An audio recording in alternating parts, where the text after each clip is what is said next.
वक्रतुण्डं महाकाय सूर्यकोटि संप्रभा निर्विघ्नं कुरु मे देव सर्वकार्येषु सर्वदा। मंगलम भगवान विष्णु मंगलम गरुड़ध्वज मंगलम पुंडरीकाक्ष मंगलाय तनो हरि।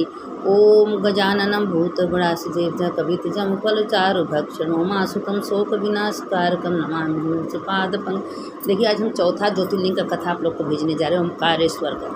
देखिए उज्जैन से 4 किलोमीटर दूर ओमकारेश्वर है, नर्मदा नदी के तट पर। नीचे नर्मदा नदी है और उनके ऊपर ओमकारेश्वर है। तो कहते हैं लोग कि गंगा का स्नान, नर्मदा का दर्शन, नर्मदा के दर्शन मात्र से गंगा का स्नान का पुण्य मिल जाता है। गंगा माता ये हर महीने में एक बार नर्मदे में स्नान करने आती हैं, इसीलिए नर्मदा का बहुत बड़ा महत्व। लोग कहते हैं ओम गंगे च यमुने च गोदावरी सरस्वती नर्मदे सिंधु कावेरी जले अस्मिन् सन्निधिं।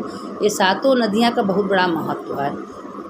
तो उज्जैन जो जाता है ज्योतिर्लिंग का दर्शन करे, वहाँ 84 शंकर जी का दर्शन करते हैं, तो वहाँ से 2-3-4 किलोमीटर दूर ओमकारेश्वर ज्योतिर्लिंग है।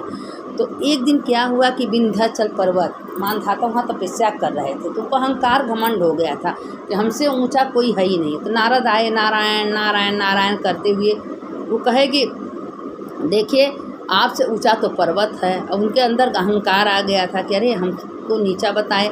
अब वो लगे तो शंकर जी का तपस्या करने, पार्थिव पूजा बनाते। 6 महीना कंटिन्यू शंकर जी का तपस्या करते करते जब 6 महीना बीत गया तो शंकर जी पार्वती जी दोनों जनी प्रकट हुई उसी पार्थिव पूजा में। देखिए पार्थिव पूजा का कितना बड़ा महत्व है।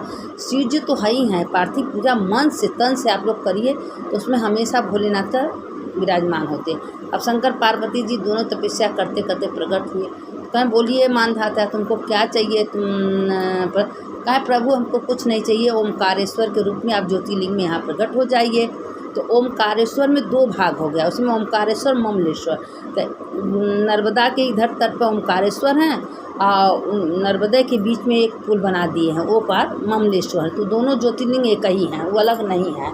लोग ओमकारेश्वर ममलेश्वर नाम बोलते हैं लेकिन ज्योतिर्लिंग एक ही हैं। लेकिन उज्जैन से ज़्यादा दूर नहीं, जो उज्जैन जाता है वो ओमकारेश्वर ममलेश्वर का भी दर्शन करता है। एक पार ओमकारेश्वर, ओ पार ममलेश्वर। तो वही पर्वत के ऊंचे पर जो पहाड़ है, नर्मदा नदी देखिए 2 भाग में बहती है, उत्तर की दिशा में, दक्षिण की दिशा में। तो आपको नर्मदा की कथा तो हम भेजे थे कि नर्मदा कैसे वहाँ प्रकट हुई थी। जब उनकी दासी नर्मदा तैयार हुई थी, शादी के समय था। नर्मदा देखिए भोलेनाथ की बेटी हैं। नर्मदा जब तैयार हुई थी शादी के लिए तो अपने दासी को भेजी थी। तो दासी शादी का जोड़ा पहन के और नर्मदा के वहाँ गई पास में उसके पति के पास। तो उसने क्या किया कि देखी कि सोची यही मेरे पत्नी हैं, अब उनको स्वीकार कर लिया। जब नर्मदा गई तो क्रोध में इतनी तेज़ वेग में बहने लगी कि वो शंकर जी आए, अपने बेटी को सांत्वना दिए। तो इसीलिए थोड़ा सा कम हो गई है। देखो दक्षिण कोरी उत्तर कोरी क्रोध से बही हैं। फिर नर्मदा कभी शादी नहीं की हैं, उनके संगे धोखा हुआ था। इसलिए ओमकारेश्वर ज्योतिर्लिंग जो हैं बहुत प्रसिद्ध हैं। जो ओमकारेश्वर का दर्शन करता है, फूल माला पत्ती चढ़ाता है, जल जब का कभी जन्म नहीं होता, वो शिवमय हो जाता है क्योंकि शिव के चरण में जाता है। इसीलिए कहते हैं कि ओमकारेश्वर ज्योतिर्लिंग का दर्शन का बहुत बड़ा महत्व है। और जो इस कथा को सुनते हैं 12 ज्योतिर्लिंग का, तो रोज़ पर डे का महत्व जैसे करते हैं कि 12 ज्योतिर्लिंग संध्या सवेरे अगर जो करता है उसके समस्त पाप नष्ट हो जाते हैं। इसीलिए लिखा है कि सत्य जन्म कृतम पाप स्मरण विश्वति, 7 जन्म का पाप नष्ट होता है। इसीलिए 12 ज्योतिर्लिंग का नाम संध्या सवेरे जरूर लेना चाहिए। और ये 12 ज्योतिर्लिंग सारे देश दुनिया में प्रसिद्ध हैं। सौराष्ट्रे सोमनाथम च श्रीशैले मल्लिकार्जुनम उज्जैनियां महाकालम ओंकारम ममलेश्वर प्रलयाम वैद्यनाथम च डाकनियां भीमशंकरम सेतुबंधे तू रामेशम नागेशम दारुका वने वाराणस्यम तू विश्वेशम त्रयंकम गौतमी तटे हिमालय तू केदारम घुष्मेशम च शिवालय एतानि ज्योतिर्लिंगानि सायं प्रातः पढ़े सत्य जन्म कृतम पापरेश्वर। देखिए 12 ज्योतिर्लिंग का नाम बहुत महत्व है और जो ऐसे लेते हैं उनका 7 जन्म के पाप नष्ट होते हैं।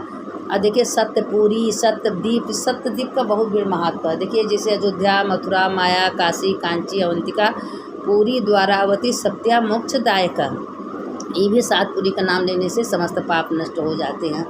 इसीलिए कहते हैं ना कि ये सब का बहुत बड़ा महत्व होता है, थोड़ा थोड़ा चीज़ का बहुत बड़ा महत्व होता है। सुनने वाले की जय, सुनाने वाले की जय। ओमकारेश्वर ममलेश्वर एक ही है, वो ज्योतिर्लिंग में है, लेकिन अलग अलग विभाग में है। नर्मदा का दर्शन, नर्मदा के गंगा में स्नान कर, जो नर्मदा का दर्शन करता है, उनका स्नान करता है, उसका कभी जन्म नहीं होता है। अब इसी में मैं कथा और भेज दे रहे हैं। आज सोमवार है। एक गांव में एक बूढ़ी माँ थी, एकदम वृद्धा बूढ़ी थी, और वो बूढ़ी थी हमेशा शंकर जी का पूजा करती थी। शंकर जी को पुष्प फल पार्थिव पूजा बना के चढ़ाती थी। करते करते करते करते बहुत दिन बीत गया। उसको 2 बेटे थे, 2 बहुएँ आई। बूढ़ा अकेली थी। जब 2 बहुएँ आई तो दोनों बहुएँ अपना पूजा पाठ करती, तो जंगल से जाती थी, घूम के लकड़ी और घास भूसा लेके आती थी। थोड़ा बहुत जो बचता था बूढ़ा को लोग खाना पीना दे देती थी। तो एक दिन जंगल में एक सांप मिला। सांप इंसानों मतीन बात कर रहा था, और सांप नहीं था, वो राजा के लड़का था। उस लोग बोले कि भाई तुम जंगल में, माता जी हम देखिए डराइए मत हमसे, हम आपको काटेंगे नहीं, क्योंकि हम एक राजा के पुत्र हैं। 21 साल का हमें श्राप मिला है, 21 साल तक हम सांप रहेंगे, उसके बाद हम मनुष्य रूप में आ जाएंगे। तो सोची कि सही बात है, सांप तो मानुष मती नहीं बोलता है, ये कोई ऐसा लीला है। कहें माता जी हम बहुत दिन से भूखे हैं, हमको कोई कुछ दिया नहीं है। एक ऋषि थे, हमको पाल पोस के बड़ा किए थे, लेकिन ऋषि मर गए। कहें ठीक हम आपको दूध ला के देंगे, दूध आप पी लेना। अब वो गए अपने घर से दूध लेने, सबसे अपने किस्सा सब बताई दोनों बहुओं से। दोनों बहुएँ नहीं कुछ दी। तो एक दिन सब दोनों सूत के चोरी से 1 हफ्ता तक दूध ले आती थी, सांप को पिलाती थी। अब एक दिन पता चल गया, तो उसकी छोटी बहू जो थी पीछे पीछे पीछे पीछे लग गई। जब दूध चुरा के लेके निकलने लगी तो देखी कि दूध माता जी कहाँ लेके जा रही हैं। दूध देखे तो सांप को पिला रही हैं। तो कहें तुम नागिन हो, तुम डायन हो, कोई सांप से बात करता है, कोई सांप को दूध पिलाता है, तुम हमारे घर को बर्बाद कर दोगी।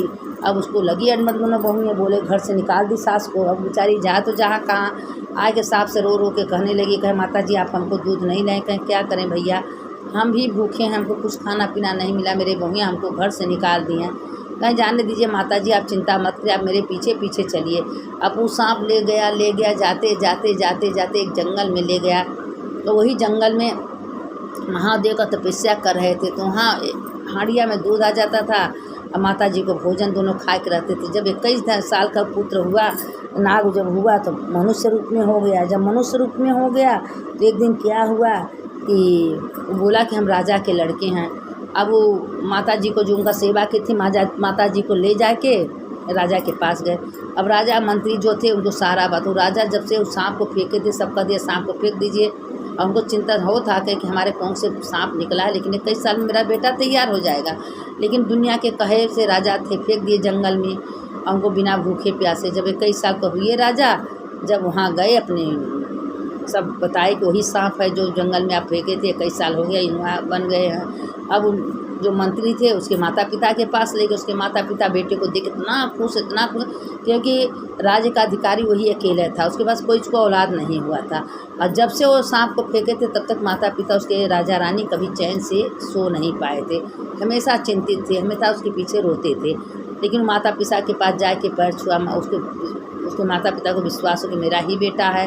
अब वो पूरा राजभार सब लड़के के पास वो राजा जो है सौंप दिए, और बूढ़ी माँ को भी ले गए। बूढ़ी माँ को राजरानी बना के कहे मेरे तो 2 माँ हो गई हैं। और अपने माँ से बोले माँ आज ये ना होती तो हम मर जाते, आज ही हमको पाली पोसी। और रानी भी उनको अधिकार देने लगी। उसके में खूब बढ़िया लाडसाई में भोजन मिलता था, खाती पीती थी, और खूब ऐसे जीवन बिताने लगी। लेकिन उनके बहुएँ कभी पूछी नहीं कि जंगल में हम निकाल दिए हैं अपने सास को, हैं कहाँ, मर रहे हैं कि जिंदा हैं कि नहीं हैं, लेकिन कुछ कभी पूछी नहीं। लेकिन राजा के घर रह के और सांप को पाली थी, योग लिखा था, राज करने लगी। इसीलिए देखिए किसी का करना धरना, किसी को खिलाना पिलाना, किसी को देना कुछ व्यर्थ नहीं जाता है। लोग कहते हैं हम करते हैं, जिसके भाग में जितना रहता है बाबा विश्वनाथ उसको देते हैं। और कभी किसी का हम नहीं करना चाहिए, कभी किसी का घमंड अहंकार नहीं करना चाहिए, क्योंकि देने वाला भी भोलेनाथ है, लेने वाला भी भोलेनाथ है, सुनने वाला भी शिव है, सुनाने वाला भी शिव है। तो जब शिव सब कुछ करते हैं तो उसमें कभी अहंकार नहीं करना चाहिए। लोग अपने अहंकार से, मैं से दूसरे को कुछ समझते नहीं। थोड़ा सा पैसा हो जाएगा अपने बराबर नहीं समझे, रहे नहीं सोचते हैं कि पैसा तुम अच्छे कर्मों तुमको ये हो, अगले जन्म में भगवान तुमको देने, इस बार भी अच्छा कर्म करो। लेकिन किसी को समझ में नहीं आता, सोचते हैं जो कुछ हम ही कर रहे हैं। तो इसीलिए अच्छा कर्म करेंगे उसका फल भी अच्छा मिलेगा, बुरा कर्म करेंगे बुरा फल मिलेगा। आज नहीं मिलेगा 10 साल बाद मिलेगा, मिलेगा ज़रूर। इसीलिए कहते हैं कि हमेशा अच्छा कर्म करना चाहिए। सुनने वाले की जय, सुनाने वाले की जय। मंगलम भगवान विष्णु मंगलम गरुड़ध्वज मंगलम पुंडरीकाक्ष मंगलाय तनोहरि शंकर शंकर हर हर शंकर शंकर शंकर जय जय शंकर। मंगल भवने मंगलहारी उमा जपते ही त्रिपुरारी।